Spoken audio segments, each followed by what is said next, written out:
Земјоделското производство и вкупното производство на храна, како и производството на суровини од земјоделско потекло за преработувачката индустрија, заземаат значајно место во вкупниот стратегиски развој на земјата.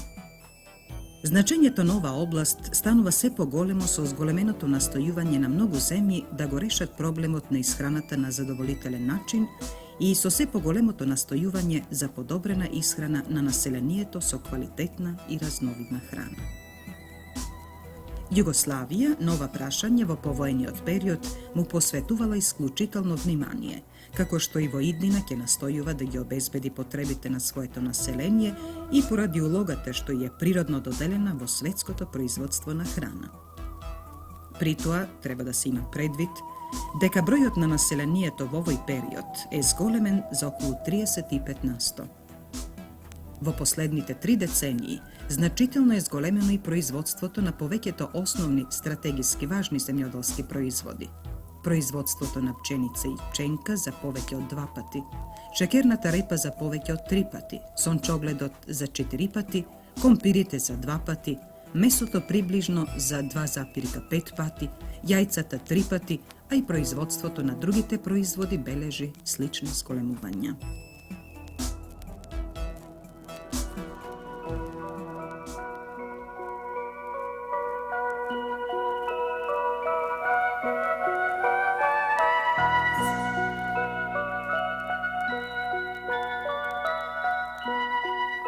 Историјата на човештвото се развивала под влијание на разни фактори. Меѓутоа, борбата за обезбедување на храна за самоодржување неспорно играла многу важна улога. Сите достигнувања, како и сите страдања на човекот, биле врзани со успехот или неуспехот на човекот да се обезбеди подобар живот, пред се подобра исхрана. Нормалната исхрана и денес е важен фактор на материјалниот и духовниот развој, како на поединецот, така и на целото општество.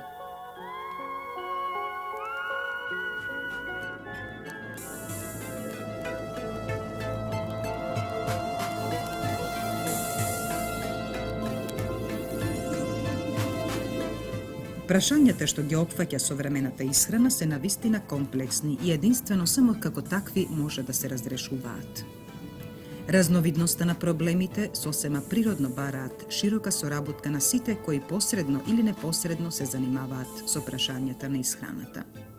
Само така ќе може да се усогласат отворените проблеми на кои посочува науката за исхрана и вистинските економски состојби за производствените можности и снабдувањето со храна. Од битно влијание за структурата на исхраната се економско-социјалните услови, висината на личниот доход, цената на прехранбените производи, снабденоста на пазарот, културното ниво на населението, односно културата на живење и исхрана, навиките и обичаите.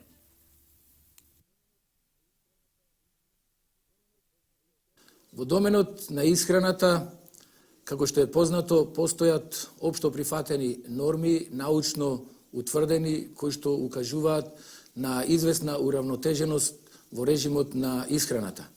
Ваквите норми со известни корекции се прифатени и кај нас. На тој начин се задоволуваат критериумите на науката за исхрана за луѓе со различна возраст, со различна здравствена состојба, со различни занимања. Утврдувањето на состојбите на исхраната на еден народ представува обемна и сложена работа. За испитувањето на ваквите, состојби, потребно е доста организиран приод, систематско следење и соодветна методологија. Поединачните испитувања од случај до случај не обезбедуваат целосна слика за состојбите во исхраната, ниту статистичките податоци и здравствените извештаи можат да бидат реална оценка за големината и значењето на проблемите во исхраната.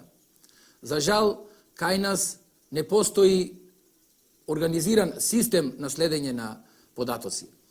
Поедините сознанија од овај домен кој што ги добиваме се од поедини испитувања за производството на храна, за количеството на потрошувачка на храна, кој што ги следи Заводот за статистика, или поедини информации кои што ги добиваме од одредени научни институции или поединци.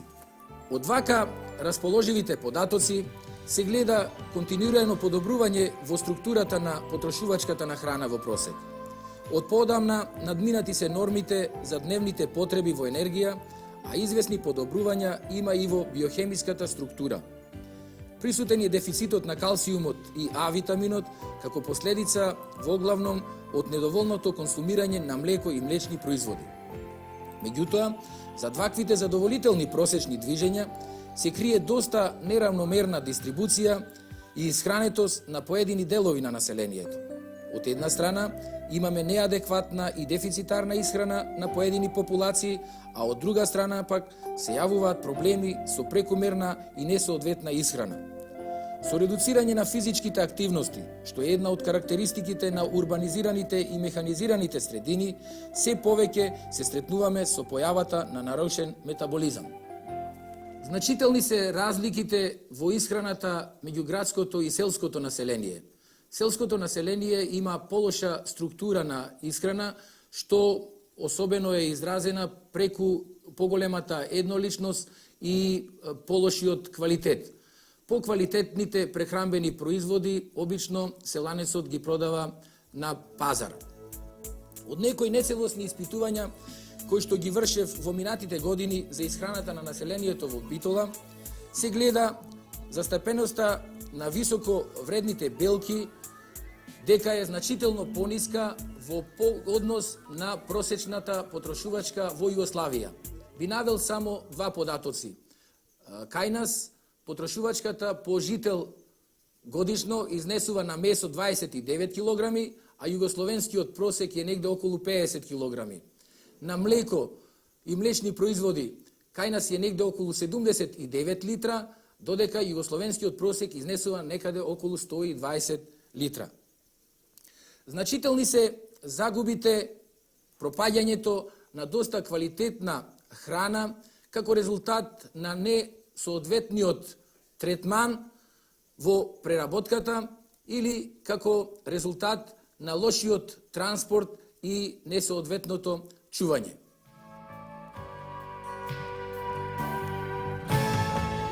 Може да се каже дека постојните проблеми во исхраната на населението посочуваат на фактот дека и покрај силниот и брз развој на земјава, се уште целосно не се решени проблемите на дефицитарната исхрана на одделни популации и дека истовремено излегуваат нови проблеми типични за високо развиените земји. Според анализите на испитувањата за фреквенцијата на потрошувачката на некои прехранбени производи, извори на високовредни белки, витамини и минерални материи, се гледа дека исхраната во Социјалистичка република Македонија значително заостанува зад нормите на нормалната исхрана, а во голема мера и од просечната исхрана на населението во Југославија.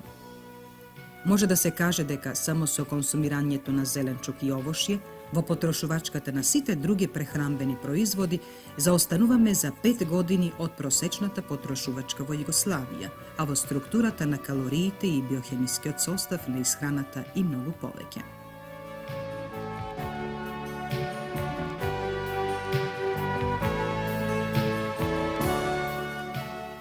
Во последнава деценија, дневната потрошувачка на калории во Македонија изнесуваше околу 2688, а структурата на тие калории е следна. Производи од жита околу 61%, зеленчук и овошје 11%, месо, риба и преработки 7%, маснотии 11%, млеко, јајца и преработки 6%. Други прехранбени производи 5%.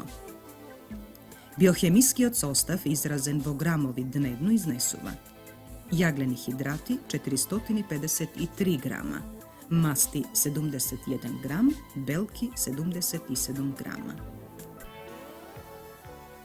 Промената на структурата на калориите во одделни групи прехранбени производи треба да се очекува во правец на смалување на процентот на калориите од групата на жита, a zgolemuvanje na pokvalitetnite proizvodi, kako što se mleko, meso, jajca, ovoši i zelenčuk, i na toj način da se podobri biohemijski odsostav vodnevni obrok. Jagljeni hidrati 468 grama, masti 106 grama, belki 92 grama. I pokraj značitelното подобрување на квалитетот на исхраната што се очекува во овој период, населението во нашава република во биолошко повредните производи се уште заостанува во споредба со просечната во Југославија. Ако се земе индекс 100 за Југославија, Македонија во 1985 година има помала потрошувачка на месо со индекс 80 и тоа: говедско месо 88, свинско 60, живинско 64, млеко 59, путер 47, јајца 95, шекер 96, масноти 93 и така натаму.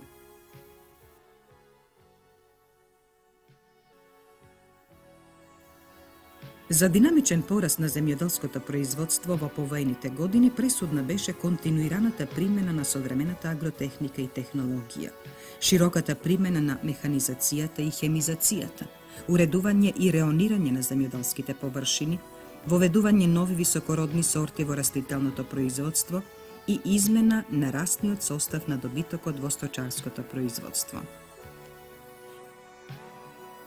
За илустрација да кажеме дека во 1951 година на еден трактор доаѓа 156 хектари обработлива површина, додека во 1980 година околу 25 хектари. Потрошувачката на минерални ѓубрива, активна материја, по еден хектар обработлива површина во 1952 година изнесуваше 1,2 килограми, а во 1980 година околу 88 килограми. Продуктивноста на трудот во општествениот сектор и покрај повремените осцилации и тенденции за забавен пораст, во последнава деценија бележи високи стапки на пораст. Од 1963 до 1971 година околу 11%. Од 1971 до 1975 година околу 4% и од 1976 до 1980 година околу 3%. На индивидуалниот сектор продуктивноста се движи од 3 до 6%. Постигнатите стапки на пораст во продуктивноста се релативно високи и значително повисоки од остварените просечни стапки во општествениот сектор на стопанството. Просечните приноси на поважните земјоделско-индустријски производи по хектар за последниве 30 години се зголемени од 3 до 5 пати. Слични се зголемувањата и во сточарското производство, во производството на месо и млеко. Меѓутоа, кога станува збор за продуктивноста на трудот во земјоделското и во сточарското производство кај нас, според податоците објавени по советувањето на агроекономистите кон крајот на минатата година, еве како изгледа продуктивноста на трудот во одделни земји во светот, споредени со Југославија за годишното производство по земјоделец во тони.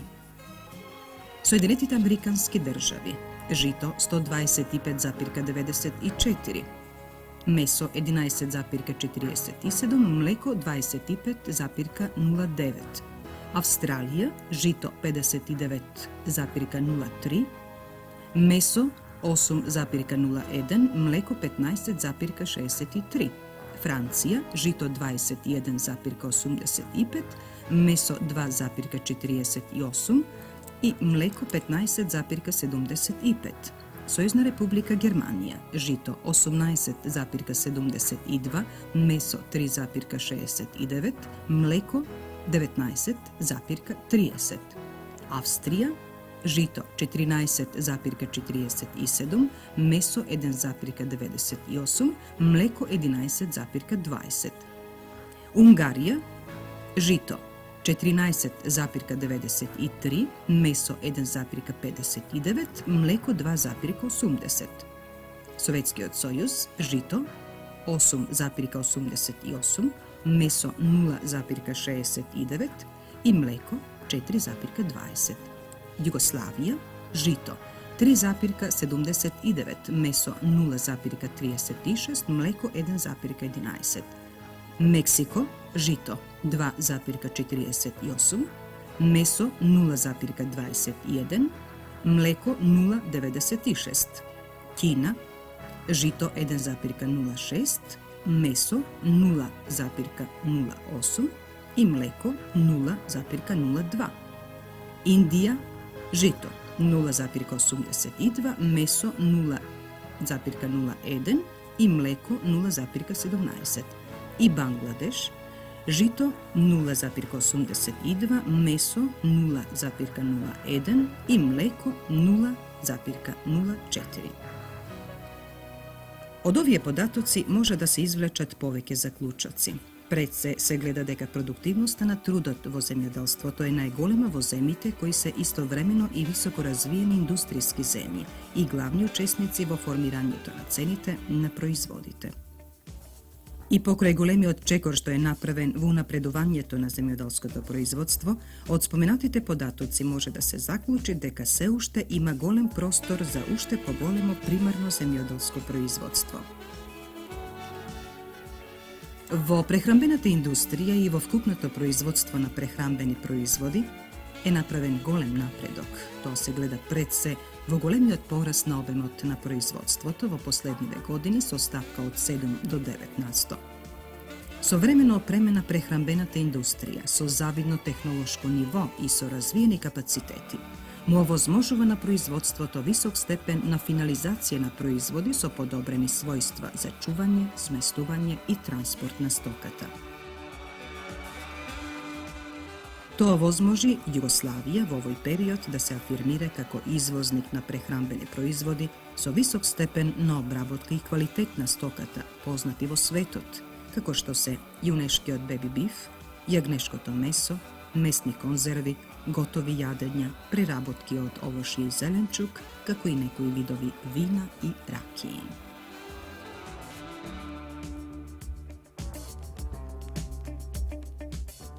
Другар Шумански, располагаме со големи производствени капацитети. Се мисли на земјоделски површини, системи за наводнување и се оно што го условува зголеменото земјоделско производство, производството на храна. Дали ние доволно произведуваме во Социјалистичка република Македонија? Појдувајќи од нашата сложена организација, во која се здружени скоро 90% од општествениот сектор, како што рековте, ако појдеме од производните потенцијали, како што е фондот на земјиште, како што се изградените системи за наводнување, како што се изградените преработувачки капацитети, кадрските потенцијали, погодните климатски и почвени услови, може да кажеме дека не може да бидеме задоволни и дека можеме далеко повеќе да произведуваме него онова сега што го произведуваме. Меѓутоа, како основни причини за недоволно производство на храна, односно за поголемо производство на храна, кај нас се присутни, по моје мислење, два основни фактори. Првиот е од објективен карактер, а тоа се мерките на економската политика, која досега не овозможуваше соодветна материјална база за поголемо земјоделско производство. Како што се недоволно и недоволните инвестициона вложување. Второ, недоволните квалитетни обратни средства за тековно работење. Нерешеното прашање на курсните разлики, нерешеното прашање на каматите, блиските камати, диспаритетот на цените, несоодветните компензации, субвенции и премии кои директно влијаат за и на домашниот пазар и на надворешниот пазар. Сето ова на одреден начин ја смалуваше акумулативната и репродуктивната способност на организациите на сложен труд во состав на сложената организација а некои организации работат и од загуба, со ваквите финансиски резултати имавме и несоответно наградување, така да не беа стимулирани ни стручните кадри, ни вработените во агрокомплексот, како последица произлегуваше и соответна недисциплина, неодговорност во самото работење, кое се одрази не само на економските ефекти, туку и пошироко. Како втор фактор за незголемено производство на храна е субјективниот, а тоа е организационата поставеност кај нас во агрокомплексот. Ние, како форма на организирање на основните организации на здружен труд, работните организации во сложената организација, одговара према условите во СР Македонија. Меѓутоа, натрешната организираност во репроцелинско и доходовно поврзување, која предпоставува поврзување на сите фази на производство, од примерното производство, преработката и пласманот, тоа изостанува.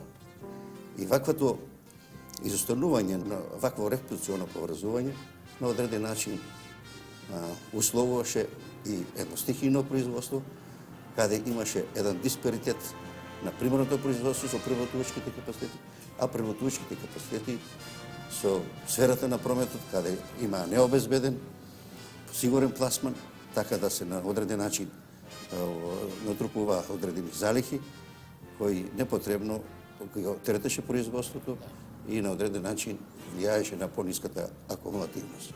Ако поидеме од тоа, какви потенцијали и какви капацитети располагаме, не може да бидеме задоволни со производство кое го добијаме.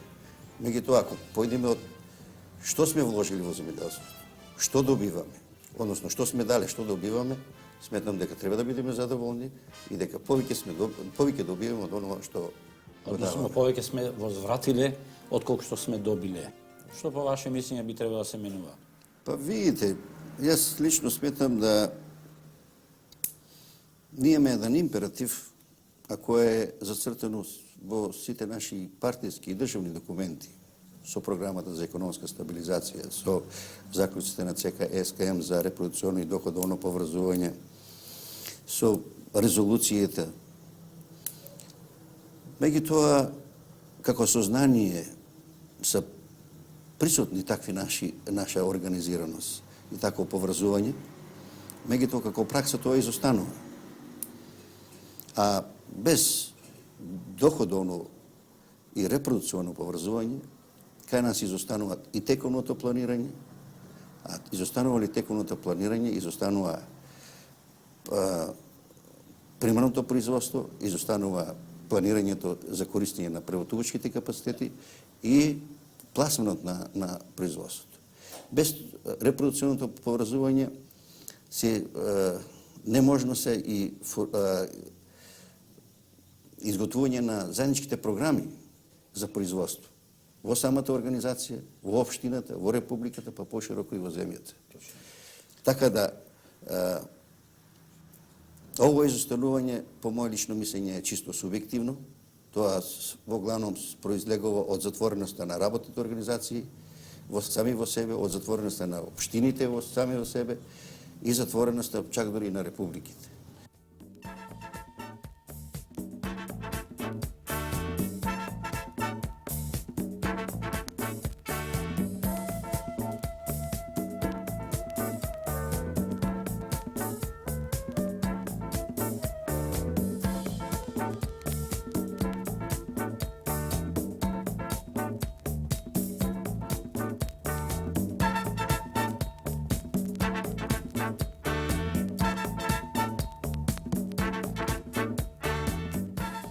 Другар Којзакиев, Скопско поле, вашиот комбинат, меѓу првите започна со репроцелините, репродукционото поврзување и доходовното поврзување во производствениот процес. Која е целта и какви се вашите досегашни резултати на овој план? Основната цел на секоја една организација е да се добие што поголем обим на производство.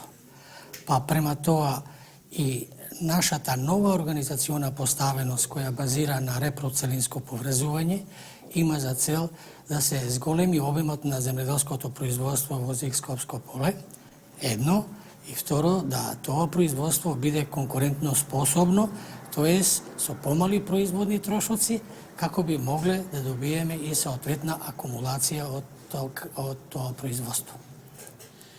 Што до сега сте на овај план направиле, какви резултати сте постигнале? Па, ние тргнавме од една ваква предпоставка.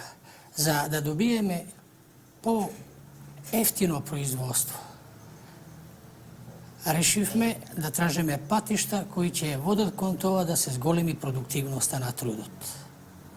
Понатаму да се намалат производните трошоци, кои ќе има за цел од друга страна да го подобри економичноста во работењето, а аналогно на тоа да се овозможи создавање и на поголема акумулација, со други зборови да квалитативните фактори во работењето дојдат во полн израз. Затоа решивме да од 16 основни организации кои што беа претходно во Зикскопско поле, да тие ги свидиме на 8, односно да извршиме окрупнување. Тоа окрупнување овозможува во секој случај да се намалат режиските трошоци во прав ред. Тоа окрупнување поставено врз база на принципот репроцелина овозможува една поделба на трудот. А секоја поделба на трудот, значи специализација, овозможува да дојде до израз продуктивноста на трудот. Токму на тие постулати почива и оваа наша реорганизација во Зикскопско поле. Се уште е рано да се каже дека постигнуваме некои изворедни резултати. Ние делуваме една година вака нецелосно престроени, меѓутоа во изминатиот временски период во 1985 во споредба со периодот од 1984 година добивме 10% поголеми количини на млеко.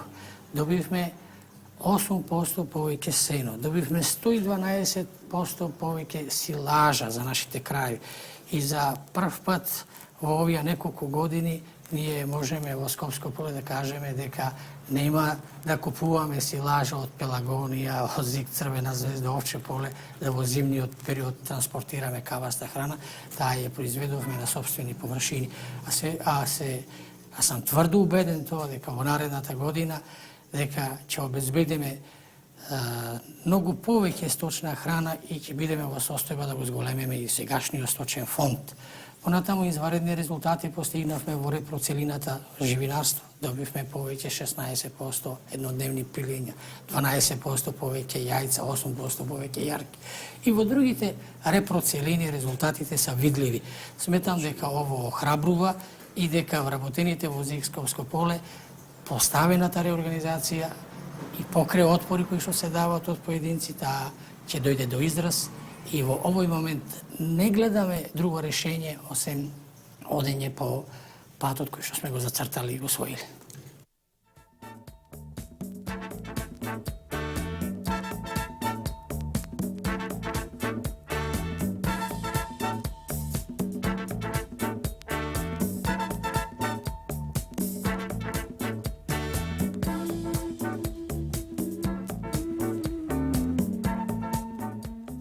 Бројни се примерите за постигнати високи резултати во примарното земјоделско и сточарско производство, без друго како резултат на постигнати научни сознанија и откритија. Другар Аврамовски, вие сте веќе 15 години од како сте формирани како стручна служба за развој на индивидуалното земјоделство. Какви резултати се постигнати во овај сектор на производство за храна? Да, нема сомнение дека творечкото ангажирање на научно-истражувачкиот труд, како и особено трансферот на современата техника и технологија во непосредното земјоделско производство представува еден од битните услови за остварување на целите сврзани за развој на земјоделското производство во долгорочната програма за економска стабилизација. Во нашата република нема сомнение дека имаме мощни поволни еколошки услови за развој.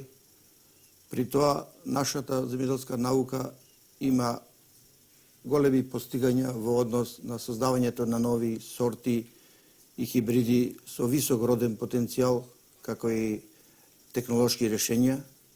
Меѓутоа, продуктивноста во голем број земјоделски култури и во стоčarството е се уште на ниско ниво, воопшто, а посебно во индивидуалниот сектор.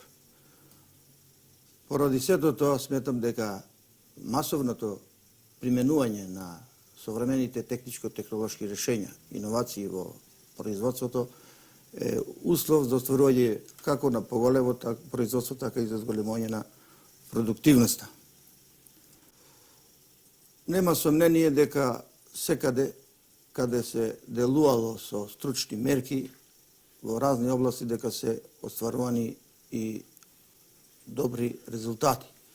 Би кажал дека во нашата република, како што е познато, овој трансфер на современа техника, технологија, иновации кај индивидуалните земјоделски производители се врши преку центрите за унапредување на индивидуалното земјоделство, преку спроведување на рационално програмирани стручни мерки, опфатени со повеќе републички и општински програми, кои се субвенционираат со цел поттикнување на поголемо производство во земјоделството и стоčarството кај индивидуалните производители.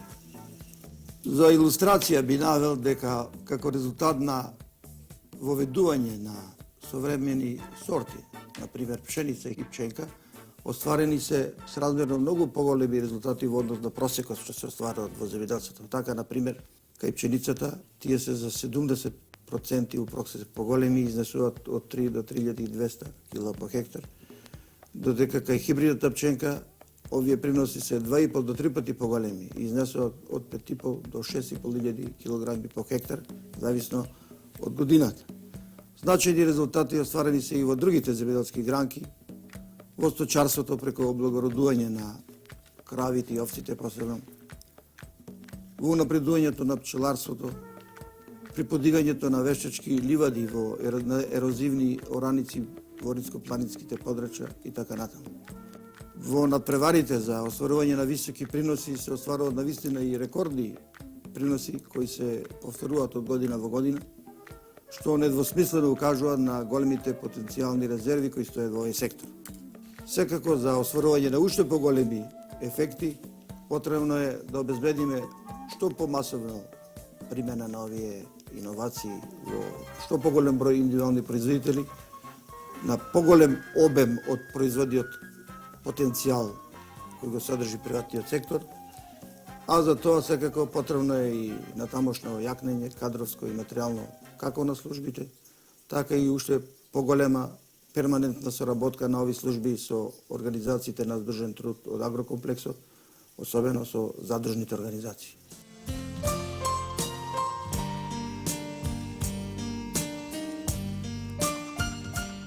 Специфичностите на отделните гранки во агроиндустрискиот комплекс создаваат парадоксални состојби. Производството на пченица е со големи осцилации. Пазарноста на пченицата е многу ниска и се движи околу 50%. Просечно се откупуваат околу 2 милиони и 300 илјади тони, а потребите се движат околу 3 милиони и 300 илјади тони. Поради тоа, секоја година разликата во износ од 700.000 тони до 1 милион тони се увезува.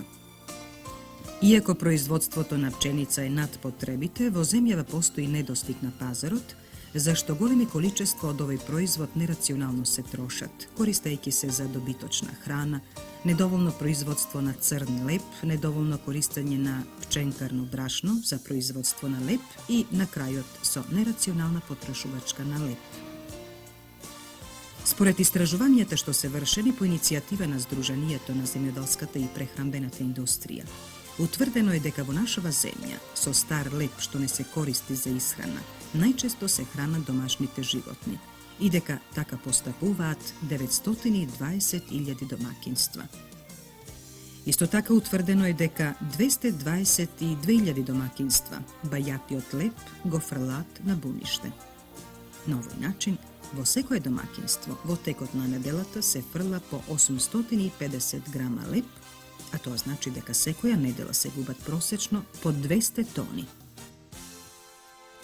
вкупната загуба за целава земја изнесува годишно околу 10.500 тони леб.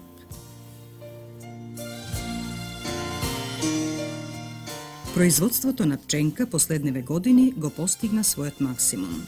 Произведуваме околу 11 милиони тони. Билансно гледано, производството на пченка ги задоволува нашите потреби. Секоја година се планира извоз, но не секогаш се реализира поради стихијноста во прометот со пченка. Во производството на пченка, општествениот сектор учествува само со 16%, а 84% од производството е во приватниот посед, кој во овој период на висока инфлација ја чува стоката или ја продава по значително повисоки цени од општествениот сектор. На тој начин се нарушуваат и формите на организираноста и долгорочното доходовно поврзување во сегашните кооперативни и договорни односи. Проблемот на производството и пазарноста на пченката се повеќе го загрозува производството и го поттикнува користењето на пченицата како добиточна храна. Нарушените паритети во цената на овие две главни житни култури повлекуваат и низа нарушување во производството на индустриските култури. Билансниот дефицит на шеќер во Југославија изнесува околу 100.000 тони, а во Македонија единствената фабрика за шеќер годишно произведува до 15.000 тони и ги задоволува потребите на републикава само со 40%. Производството на сончоглед, маслодајна репка, соја и другите маслодајни култури, како главни суровини за производство на растителни масла, станува се посериозен проблем. Производството на растителните масла се движи од 200.000 до 230.000 тони и поради се поголемото определување на потрошувачите за растителни масноти и намаленото производство на маслодајните култури, се јавува дефицит од околу 50.000 тони, што се надоместува од увоз. Поради недостиг на суровини и единствената наша фабрика за масло во Титовелес преработува околу 10.000 тони увозна соја и сурово масло. Производството на овошје во Југославија во досегашниот развој ги исполнува следниве обележја: умерена стапка на пораст и бавен процес на модернизација, значителни осцилации во приносите, нестабилни цени, слаба пазарна способност и пропаѓање на значителни количества овошје секоја година.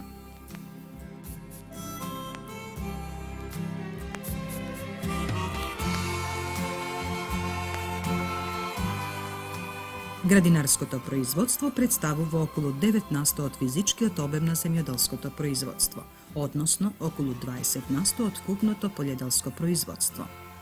Застапени се многу градинарски култури, меѓу најзастапените се компирот, гравот, зелката, пиперките, доматите и друго.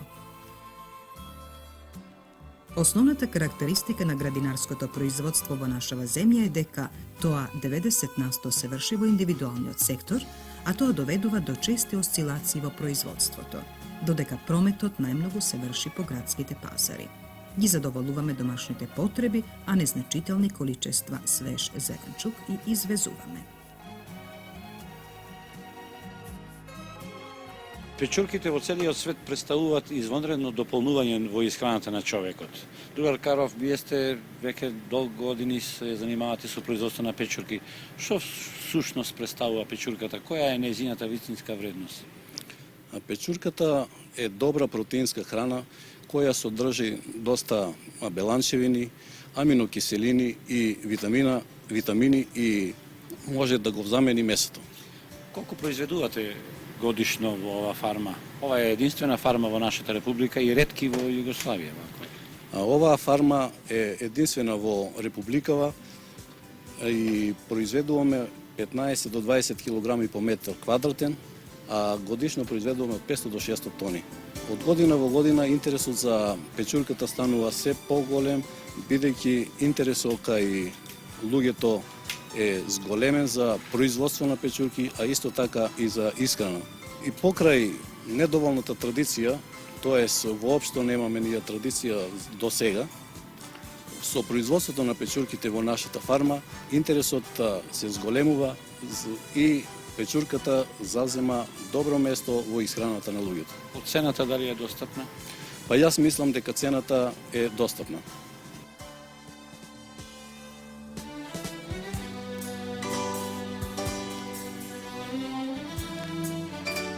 Поради исклучително добрата географска положба и клима, нашава земја зазема значајно место меѓу лозарските земји во светот. Подигнати се модерни плантажи лозија, современо обработувани и одгледувани. Годишното производство изнесува околу 1.600.000 тони грозје и околу 7,5 милиони хектолитри вино. И во нашава република најзабележителни резултати во развојот на земјоделството постигнати се во лозарството. Произведуваме околу 300.000 тони грозје, а од виното извезуваме околу 38.000 тони вино, што се продава во ринфузна состојба, а од ова голем дел се извезува под туѓо име и марка.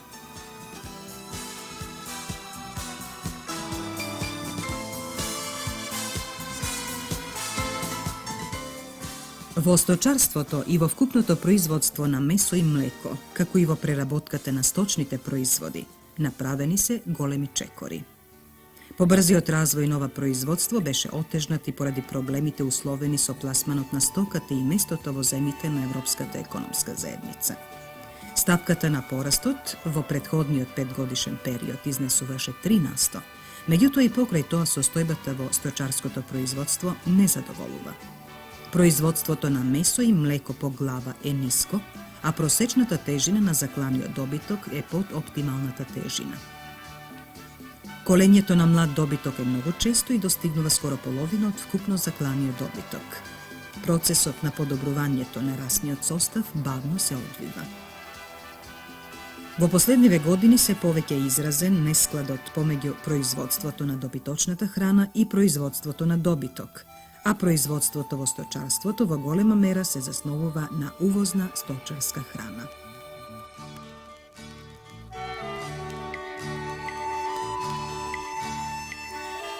Производството на месо во нашава република изнесува околу 37.000 тони, или потрошувачка пожител околу 23 килограми со постојано настојување да достигне 55 килограми месо, колку што изнесува југословенскиот просек.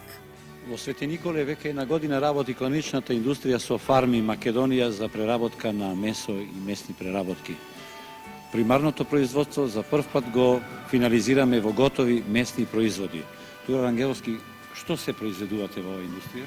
Па во оваа индустрија произведуваме повеќе сумеснати производи, кобасичарски производи и производи, конзерви. Колку видови се? Па имаме околу 25 вида силомеснати производи и неколку вида конзервни производи. Едногодишно искуство, рековме, имате? Па година и нешто имаме искуство работно. Мислам дека за почеток добро работиме и нашите производи се прифатени, да не речем, доста добро на пазарот. Ај одат нашите производи? Па воглавно одат низ цела Македонија. Извезуваме нешто? Се уште не сме почнале, сега имаме една сделка за извоз. Сировините се воглавно од нашите пазари. Од Македонија, Јужна Србија, така тие делови се извезени. Дали доволно нашите фарми обезбедуваат материјал за преработка? Па моментално дефицитарни се сировините од фармите, но во догледно време ја мислам дека нема да има проблеми со свиња.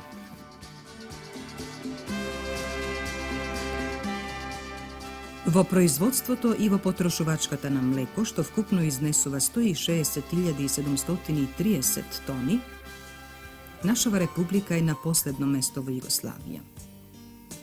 Малите и недоволни количества млеко представуваат лимит во производството на поширок асортиман на млечни преработки.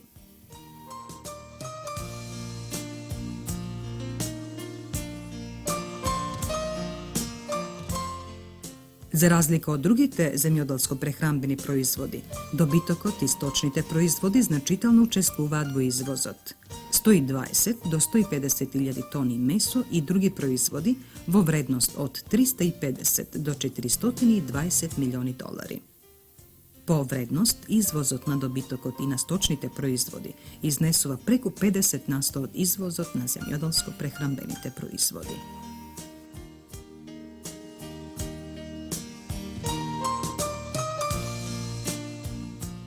Обезбедувањето на доволни количини квалитетна храна, а со тоа и подобрувањето на структурата на исхраната, представува наша стратешка определба.